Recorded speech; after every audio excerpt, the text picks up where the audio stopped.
Yo, damn, man, so many places to go with you. My man sent like a I'll take that shit off D&D in case somebody important needs to. I don't know if it was a one sheet or something. He sent it to me. Who said they're the one sheet of me going around? I don't know if it was something like some. It was probably John. Yeah, it was something, but I intentionally didn't look at it because I was like, nah, I got so many questions of my own. Like I don't even want to know. Two people hit me about. Are we recording? For real? Are we live? I mean, might be. Okay. We live. Yeah, we live. No, you good. You straight. This not as like professional. Like y'all good. You could talk. You were saying two people hit you about me. What you were saying? Yeah, John the PR and Zeppelin at AMPD. Oh, okay, yo, I know John, my guy, Zeppelin. Yeah, they both from DMV. And I've been said I said I wanted to. But do we this. had been before they even hit me. I think we had been followed each other. We did definitely. Yeah, and that was like our like what is it like unsaid not like salute to each other. Yeah, Like, yeah. it was like we ain't say it, but it was like I feel like that's what it like. That's really what it be in the industry. Is like somebody follows you and it's just kind of like I see you. You know what I'm saying? Fact, like you yeah, know, yeah. like and before that it's always kind of like I wonder if this person knows about me or if I wonder if they like if they fuck with me or if they watch my shit. But like when you follow each other, it's kind of like that. Like you know that like oh okay I see you doing your thing. I fuck with you. Whatever. Yeah. It's great. Do you think first of all let's get this. Let's get some professional Type in shit. here. You know what I'm saying? I got professional in here. Yo, what's pop? You know what time it is? Your boy J Hill, Mr. J Hill podcast. We in the building. Super special guest. One of my peers, somebody I could talk to that's kind of like similar to what I'm doing, man. This is gonna be a great conversation. I could tell. I could feel it. I already know. Gabe NYC is in the building. What up, Yes dog? sir. Gabe P. Mr. Step in, Gabe step P. out. Don't Yes, get sir. stepped on. That's the Instagram. My bad. That's the Instagram. Gabe P is in the building. Yeah, From yeah. New York City. Are you originally from New York? Yeah, I was born in Queens. Okay. I was born in Queens. Common Okay. misconception. I spent a lot of my life in Queens and Long Island. I kind of did like a little half and half in both. And then I did a lot of my college time out in Queens too. What college you went to? St. John's. Okay. St. John's in Queens. Yeah, man. You came. You did. Did you go to? Did Nala go to St. John's too? Okay, so I can tell you the story. So me and Nyla actually, that's how we came up together. So Nyla and I both went to school together. Oh shit. Nyla's she's a year older than me. Okay. And then we both started at our college radio station together. So me and her had like shows that, you know, we had like different shows, but you know, I don't remember if they might have been back to back certain days, but like that's how me and Nyla had always known each other. And we were both communication majors. We both had classes together. We both did interviews. She helped bring Wale to the school, I think my freshman year. And then that's kind of how we started this. Like Angie Martinez came to the school for her book tour one year. They asked me to do the interview being from New York and growing up on Angie Martinez. They're like, yo, you need somebody else to do the interview with. I was like, yo, the other best person here is Nyla.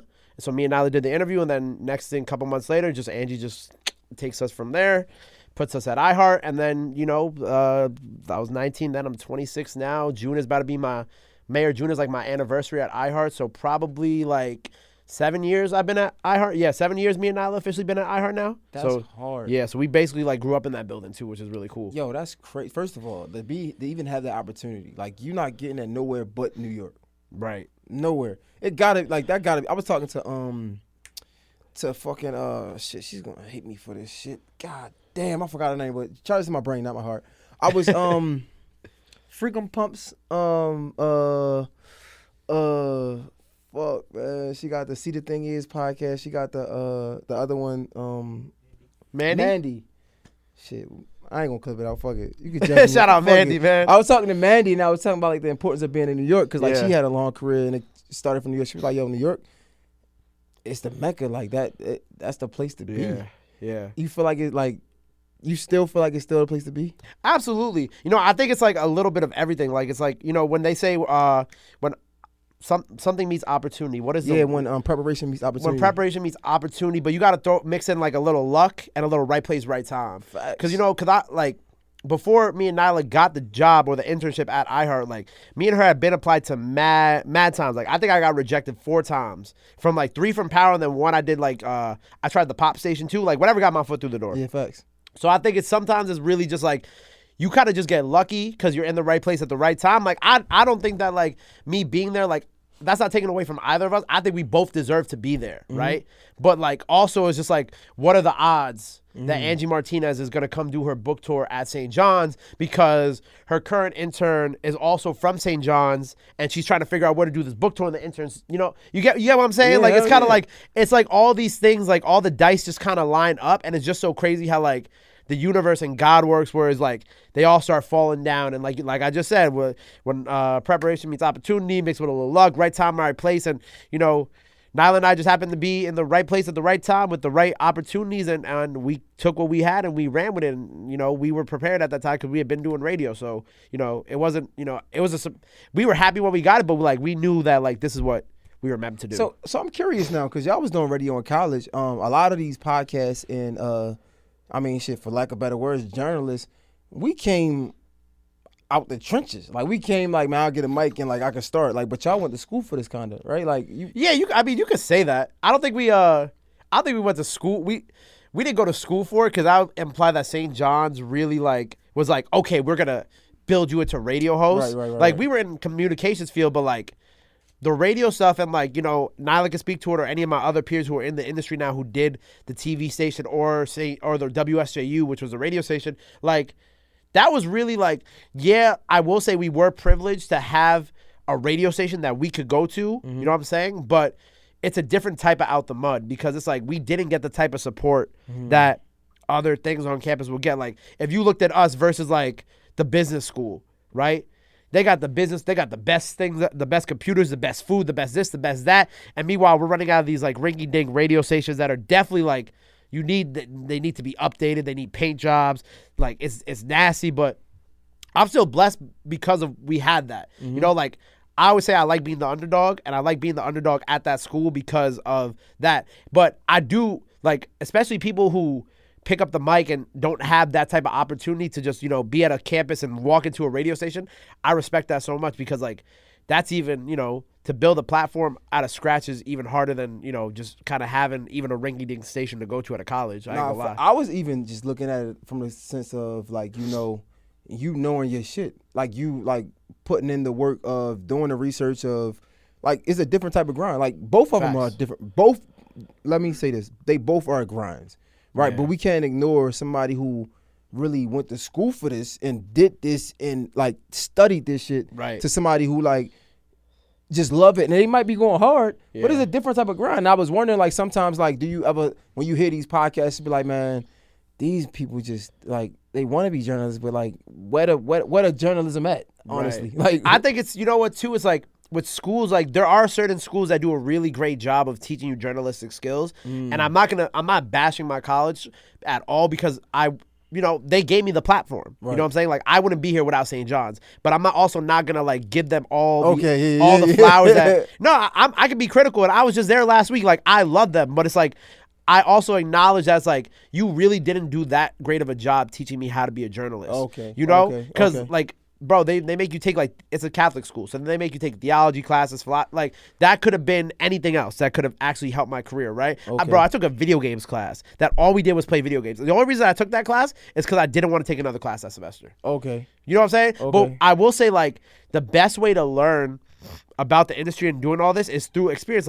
I would say sitting next to Angie Martinez every single day, making her notes for her, or just even being in that room while she interviews. I think one of my first interviews with Angie was Amber Rose and then Idris Elba, right? And just ever since then, just sitting in there and being the fly on the wall, I would even equate if you watch some of my bigger interviews, if you watch my Glorilla interview or my G Herbo interview or my Destroy Lonely interview, I interview like her.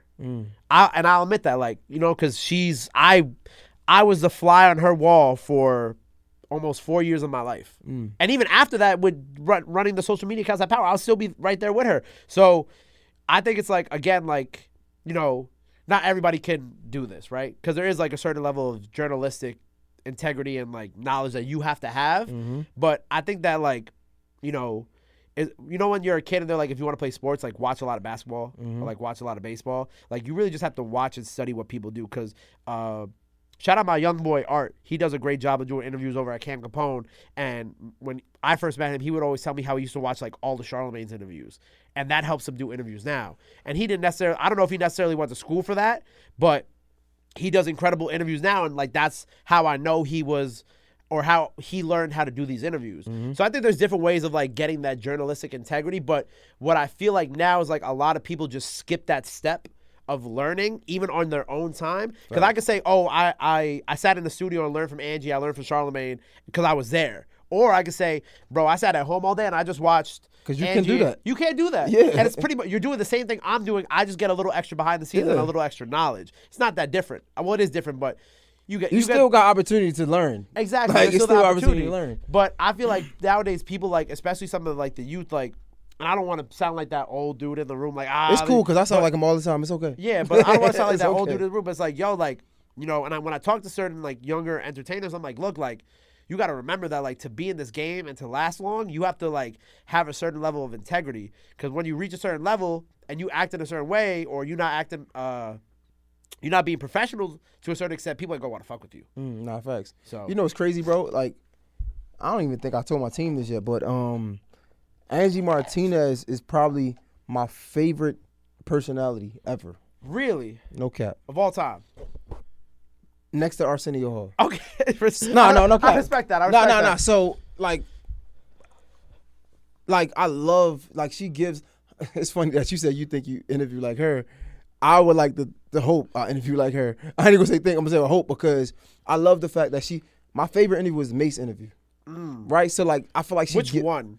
When he had the ski mask on. Okay, yeah. She got such a great job at, like. I wasn't there that day too. I was Bro, pissed about that. I was so mad I wasn't She there. does a great job at, like, being your friend / auntie, but still, like, she was able to press for information. Right. Without pressing, though. It's like, look, if you want to, we can, but if you don't want to, we don't have to. So May started off like, you know, like, man, fuck this, we don't gotta talk about that.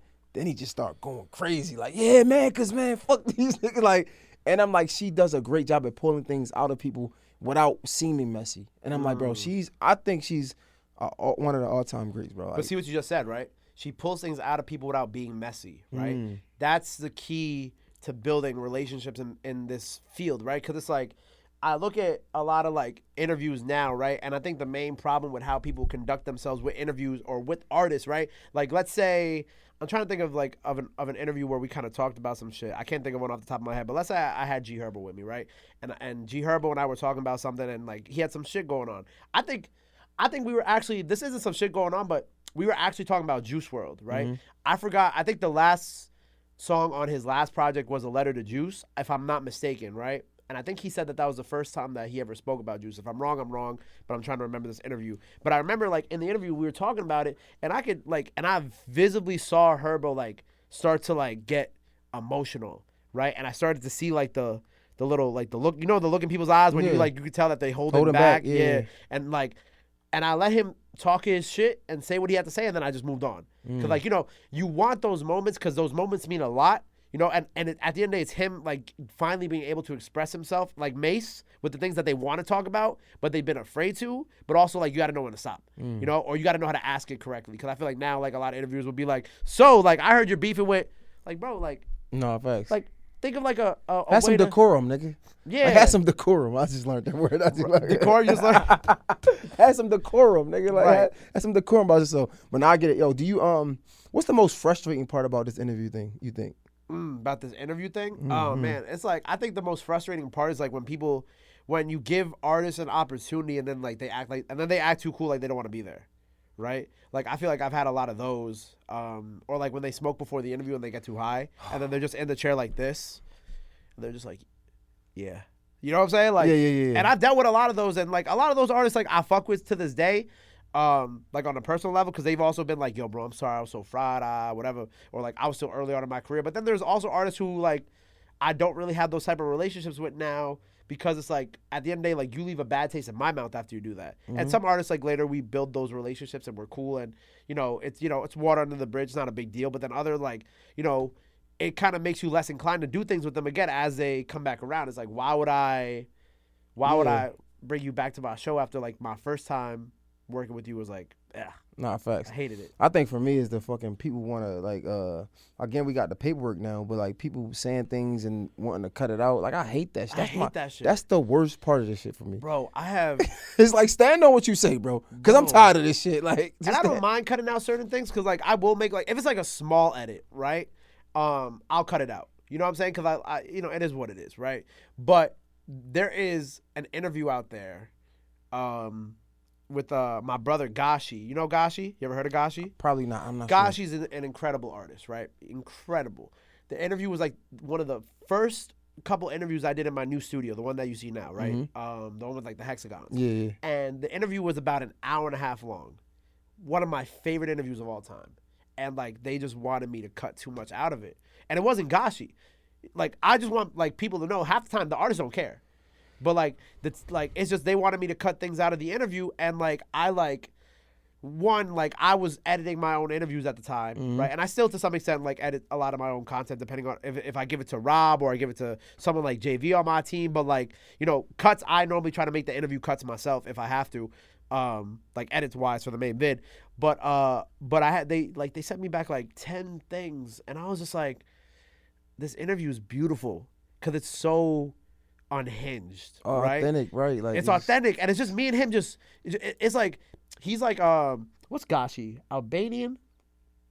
He said something like that. Something like that. He's not white though. No, he's not. He's like Albanian, something like that. But like he always jokes that I think he was joking that he was like Puerto Rican too, right? Yeah. And like because we look alike, right? So like it was just kind of like two Puerto Rican cousins sitting across from each other, just talking shit for an hour and a half, and I was just like, damn man, like. I'm really mad I didn't get to put this interview out. So damn, so you didn't even put it out? No, man, because I didn't want to cut it.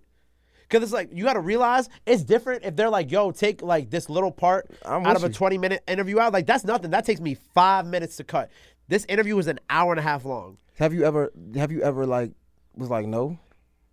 Yeah, I was like, I don't want to take it out. But have you ever like posted it and like, was like, man, bro. There have been times that I probably did do it, but I probably did by accident. Okay. I try to be like reasonable, you know, especially at the closer to the beginning of my career because you don't want to ruffle feathers. But like nowadays, I don't really have too much taken out. They'll just kind of be like, oh, just don't highlight this or don't highlight that. There was actually, I'll tell you this too, because it's already out now, so who cares? Like they didn't really, when I had Skilla Baby, they didn't really want me to highlight the Skilla Baby and T Grizzly collab project because he announced it on my show. Mm-hmm. And they're like, I guess they didn't want to announce it at the time. Is Skilla Baby from Detroit? Yeah. So it's a great interview with Skilla, right? I had something similar, but that's why I could have already. As soon as you said they didn't want to announce it, I'm like, he got to be from Detroit. But. Yeah. No, they didn't want. It's not that they didn't want it out. They just didn't want it highlighted in the interview title. Mm-hmm. But then, you know, because you know the whole thing with Skilla and T Grizzly, the way that Skilla explained is different parts of Chicago. Them coming together is a big deal. It's like, you know, whatever.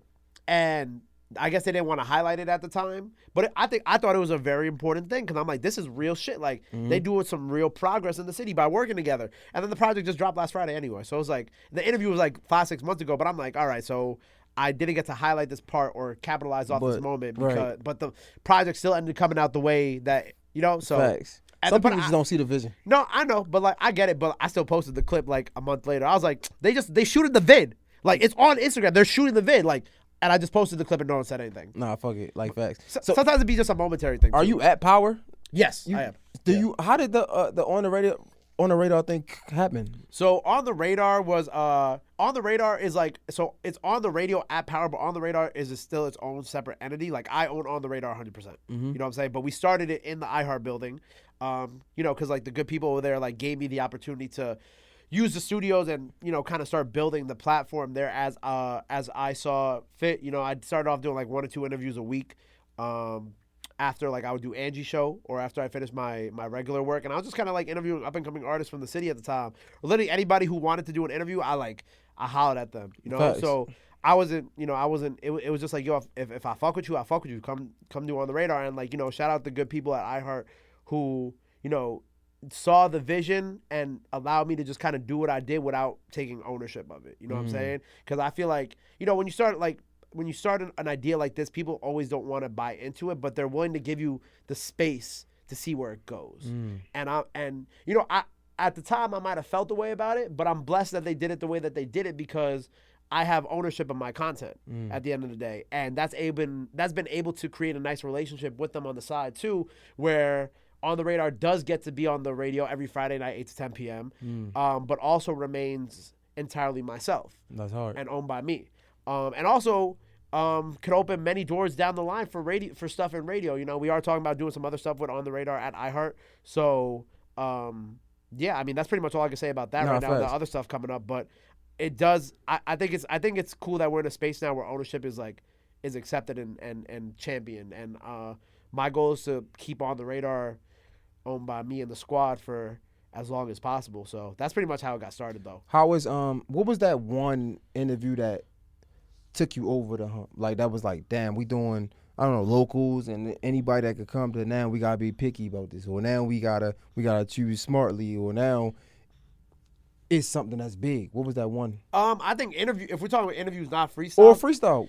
Either one, whatever that was the first one. If it was the interview or the freestyle. The first big interview that we did, it was kind of cool because it was like back in like spring/summer, early summer of 2021, I was really just running gunning with a lot of these interviews. Mm-hmm. Like I was paying like $400 or $500 an interview to produce them because I had like 3 camera people, a photographer, all this shit like that, and so I did 3 interviews this one week, right?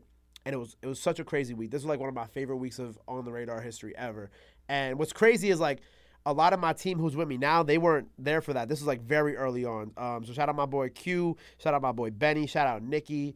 They were all kind of rocking with me, and they were kind of, they were gunning around with me. So we did a Dusty Locane interview that week. I think it was like Dusty's second or third interview, but it was Dusty's like longest interview. Like me and Dusty talked for like 40, 50 minutes, right? But the kicker is we did that interview at like 2 in the morning at the studio called Invite Only, right? That same week, I interviewed Busy Banks, right?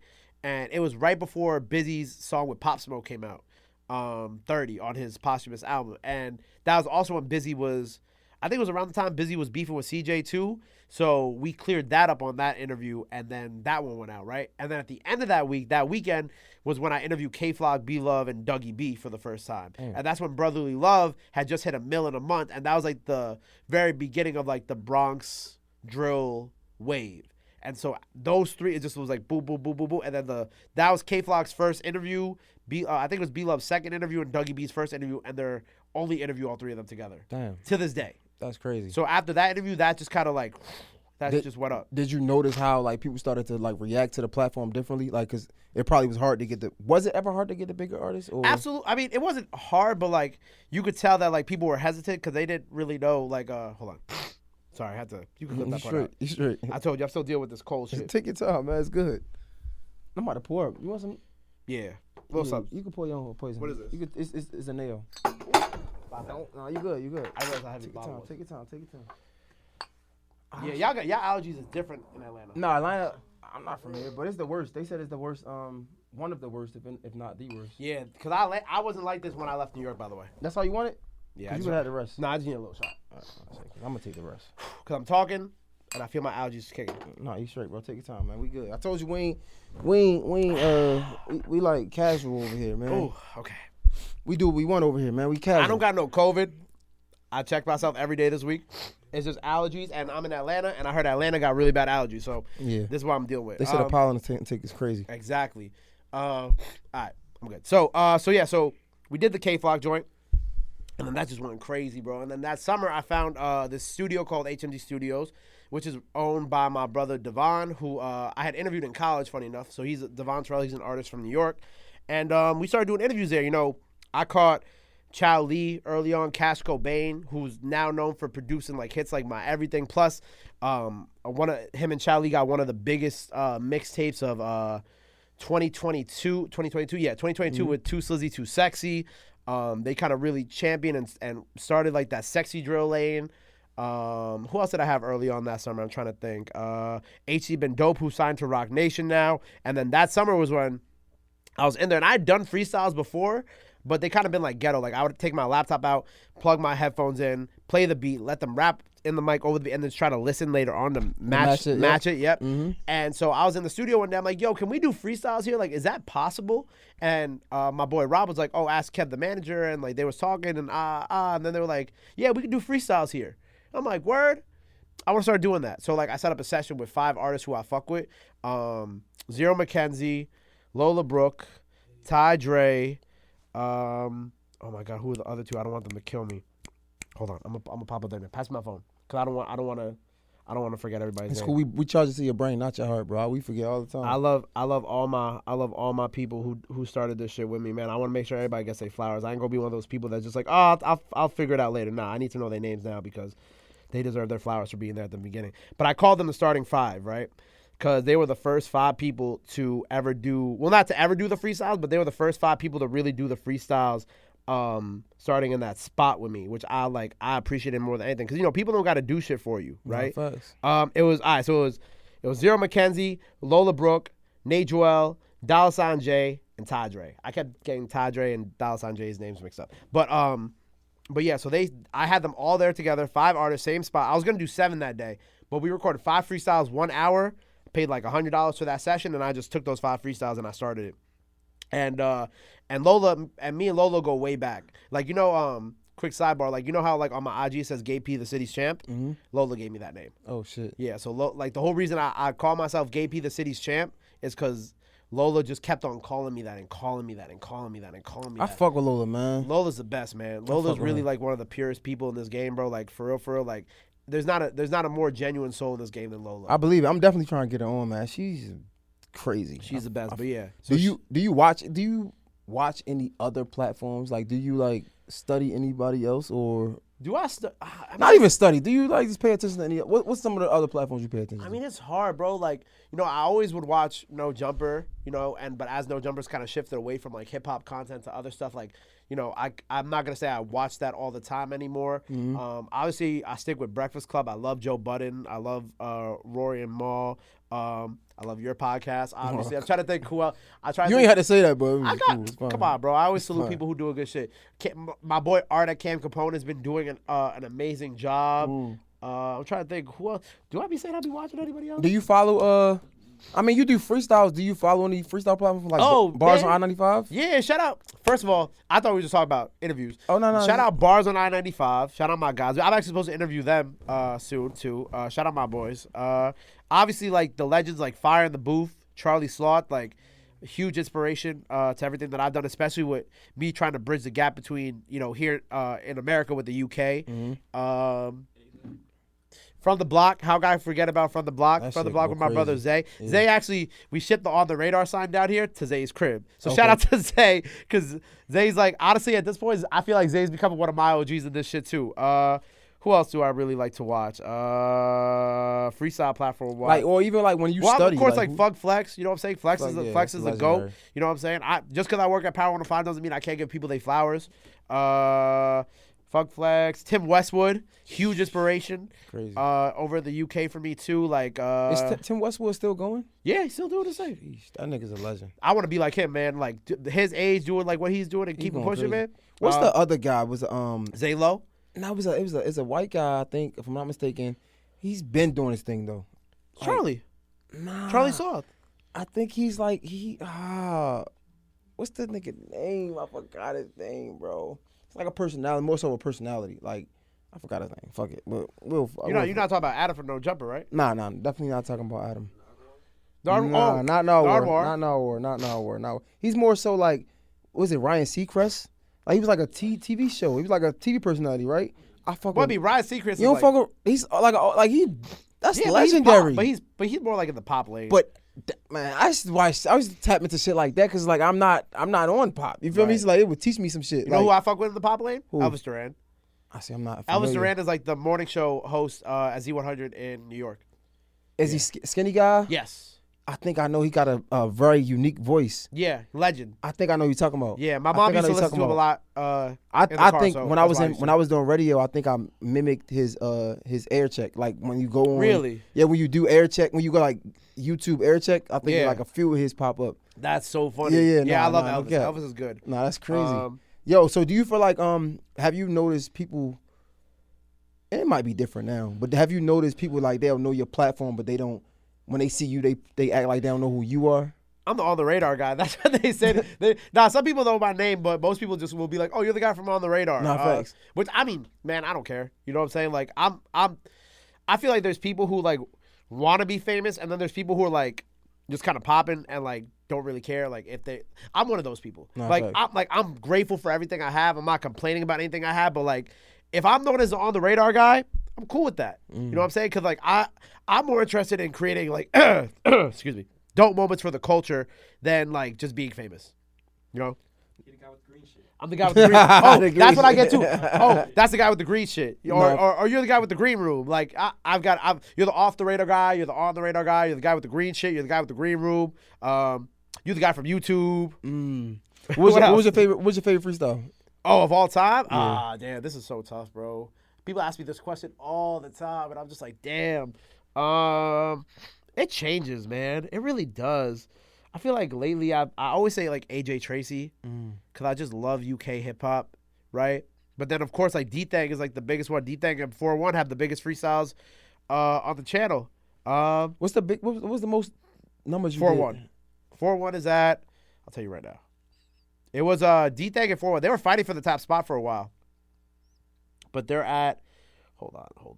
They're at, the Kyle Rich, Jen Carter, and Tata Cypher's at 15 million views, and D-Thang's at 13. And then right underneath them is Lil Mabu at 3.3 mil. That's crazy. Yeah, I'm trying to see. Oh, and then like the Ladies Night Cypher. Ladies Night Cypher and Veli Vels. Those are also some of my favorites. I really love Bobby Shmurda's, Busy Banks. Like, I'm trying to think who else I did. Finesse 2 Times is a great recent one too, by the way. No, Finesse shit was hard. Finesse Like, 2 Times is a great recent I'm not one. gonna lie to you. I looked at that and I said, because I don't really like a lot of the shit that's coming out now. And I listened to it. I was like, he had to save this specifically for this. It felt like it. I was like, nah, it felt like he was like holding on to that. Like Right. he knew that he was going to do that. That shit was crazy. Yeah, Finesse's like, I think Finesse's shit was so cool because like that week we did like a whole week of artists who weren't from New York, and we did like big freestyle. So we did La Tyler, Finesse 2 Times, Lakia, Lil Tyler going crazy. yeah, Lakia, Icewear Vezo. Somebody else that week too that I forgot. I'm trying to think who else was that week, but that was a really dope week for me just because like I feel like as I've grown as a platform, you know, my people from New York who are in the building, like they know, like being from New York, New Yorkers will try to keep you in New York for as long as you can, right? Like it's like, you know, when Boozy would be like, the people who hate on you most come from your own city. Nah, fact, yeah. I'm not saying people hate on, like, I'm not saying New Yorkers are like that, but there is a mentality in New York, right? That's like, once you're in New York, like, you can't go. You know what I'm saying? And New York is the Mecca. Don't get it twisted, but like, I think as creators, we have to have certain levels of ambition to think beyond our cities, to be like, all right, cool, like, you know, you're from Atlanta, right? Nah, I'm Where from you- Baltimore. That's where that 2 comes from. Yeah, I'm That's from where the Baltimore. 2 comes. Yo, that shit was tripping me out. I'm like, he's not from Baltimore. He's not from Atlanta. I'm not from here. Nah. All right, but the way you say, they embrace me for sure though. no, I'm glad that they Yeah, do. yeah, But the way yeah. you said 2 kind of gave you up, bro. I ain't gonna lie. Like, I It was that bad? Nah, it was light. Like you could tell, like you ain't really been in Baltimore for a while. Yeah, I ain't- but like I hear the way you said 2, and I'm like, he's not really from Atlanta. He Yeah, gotta I be ain't from Baltimore. Atlanta. Like, nah. But like, all right, so look at it this way. Like, let's say you were in Baltimore and you were doing these interviews and you were like the guy to go to for interviews in Baltimore. Eventually, that era of Baltimore rap is not gonna be the same anymore. So it's like, what do you do at that point? Do you just sit around, twiddle your thumbs, and wait for the next era to come around, or do you expand and you make your reach bigger than what you want, than what you had it? That's how I feel about New York. Like, I love New York right now. And I think New York's having such an incredible moment, but it's like, I would be dumb to not come to Atlanta and not do On the Radar here. I would be dumb not to go to Baltimore and not do On the Radar in Baltimore. I'll be dumb not to go to, the UK, Ghana, Nigeria, and not do On the Radar out there. You know what I'm saying? It's like, I look at it more as like people could get boxed into their city, but I want to be known as like one of the biggest music platforms in the world. Nah, it's crazy. This shit going crazy though. It's Thank you, bro. It's up there, man. It's appreciate definitely that. up there. I appreciate you for pulling up, man. Did we any missed opportunities? Did we miss anything? I don't know, man. Ask me whatever you want. I'm chilling. Nah. Label, merch. I can keep talking, bro. That's one Talk thing your about me. shit, man. I can talk for another hour. Well, y'all bro. about what you label? Y'all about to get signed or some shit? Merch. What label? Things. What label? What label? Thanks, Dad. What label? So, all right. So a few things we got going on right now. So we recently started On the Radar Records, which is obviously pretty self-explanatory. The On the Radar record label. How many songs do we have out? Close to 80? 80? About 80. About 80. So Damn. we started dropping freestyles and Live performances. live performances back in January, like the ones that we had access to with producers. So we've already dropped about 80. This is all like original beats, original songs. Original beats, original freestyles, some Sheesh. live performances. So like if you did a song and you didn't do a freestyle on my show, but you did a live version of that song, we can put that on DSPs. Okay. So we put out some ciphers on there too. So really, my goal for the end of the year is to drop 300 songs. Right. I'm trying to move like NBA YoungBoy in this, right? And to do that, got my good boy John heading up the record label. We got we're not signing artists right now, but we're just putting out music. So we're putting out freestyles. There was one week, like 2 weeks ago, we dropped like 13 songs in a day. We dropped the whole project. So in a wait, day. somebody can do a live performance of their song and you can put it out? Type shit. Damn. Do they gotta sign anything like Yeah, that? yeah, Okay. yeah, Oh, yeah. I say Oh, like, yeah. Oh, we do paperwork. Okay. Oh, yeah, okay. yeah. We type with the paperwork. Oh, so like you can. Oh, like shit I got. Like you can own their. It's like you own your content basically. Like this. Exactly, This like is the mine. live recording. But they get a piece of Okay. it. And then my piece, like, I make sure everybody on my team eats. Like, my percentage of the record gets broken down to John, the person who took the picture, Okay. Rob, my engineer, Toby, who booked the artist, Dev, who helped us start this whole thing. Like, everybody around me eats. Okay. And I want people to own percentages of what they've worked on around me for the rest of their lives. That's hard. So that's a big thing for me with the label. So we got the freestyles, the performances, all that shit coming out, and then we have original records that we got coming out too.